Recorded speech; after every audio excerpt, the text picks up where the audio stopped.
Bristol Community College, Mathematics with Dan Avedikian, Math 060, Topics in Developmental Mathematics, Section 3.3, Problem 16. This is Section 3.3, Problem 16. It says 60 minus 14.341. Now, the problem with this is it's not really lined up. If you're going to use a calculator, it doesn't matter how you line it up, but by hand, the decimals have to line up.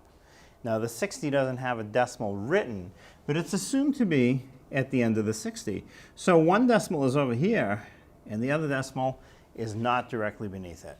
So what we want to do is rewrite this so that it's 60 minus 14.341, like that.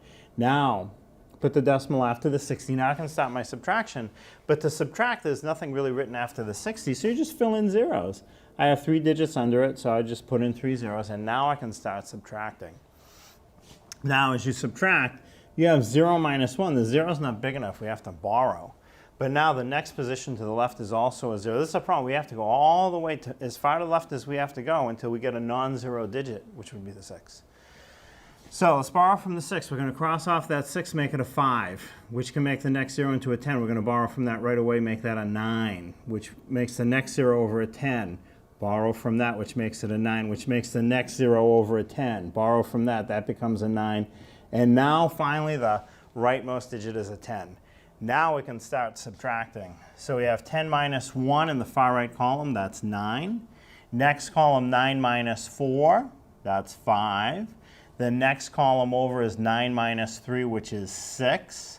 Then after that, we have the decimal, which comes straight down into our answer. Then we have 9 minus 4, which is 5. And then we have 5 minus 1, which is 4. So our answer is 45.659.